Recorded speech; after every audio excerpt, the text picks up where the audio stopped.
Over 1 million secondary school learners could miss government capitation next year, according to the Basic Education PS Belio Kipsang. This is occasioned by the reduction of funding for the free-day secondary school capitation by 22 billion shillings in the supplementary budget for the 2023-2024 financial year. The PS, however, had a herculean task accounting for the sudden influx of this year's KCPE candidates by up to 200,000 after he used this as justification for convincing the Julius Melly-led National Assembly Education Committee that his department was requesting for additional funding for infrastructural development in secondary schools. Safina Chieng has more. We have enrolled 1.4 million children to do KCPE, 200,000 more than what it should have been if there was normal growth. This therefore requires 4,000 classrooms.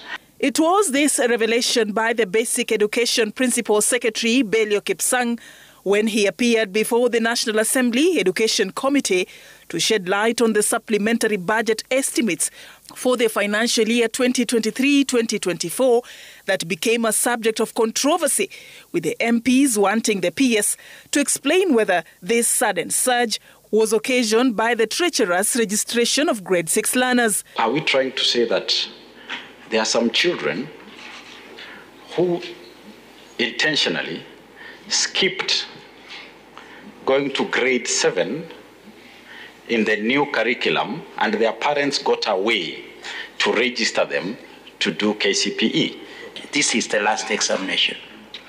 Anybody who would have been out there and would have wanted to sit for this examination, knowing that there will be no repetition or there is no opportunity, took that advantage to make sure that they are in this examination. So that is one of the critical things. We have done an analysis to check whether some of our children in grade 6 were registered, and that is not, our diagnosis is not taking us there.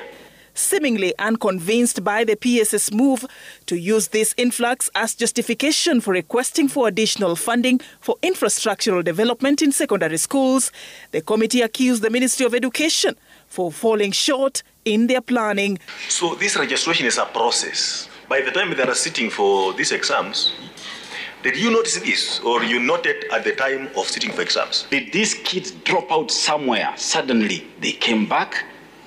They did KCPE, were not part of the 100% transition in the previous years. Now they are back.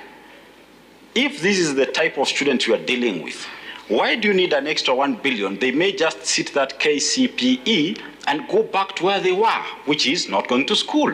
PS Kipsang also revealed to the Julius Melly-led committee that with the budget cuts, the Ministry of Education may not be able to fund capitation for about 1 million learners in secondary school. In this particular year, we shall not be able to finance on the free-day secondary school 1 million children, 1 million learners.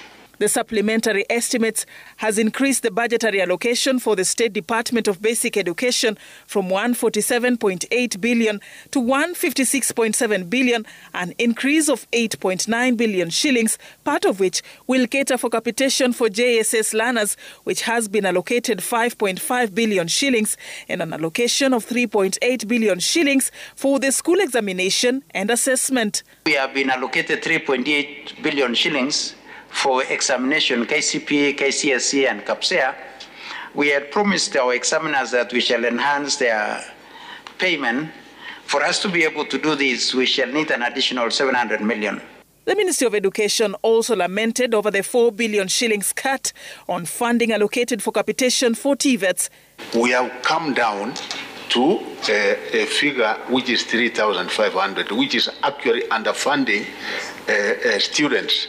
And we are appealing that we enhance this figure to get at least where it used to be or nearer to where it used to be. And as the train of education reforms gains speed, the education officials insisted that it can only get to its final destination through adequate financing of the sector. Safina Chieng, Citizen TV.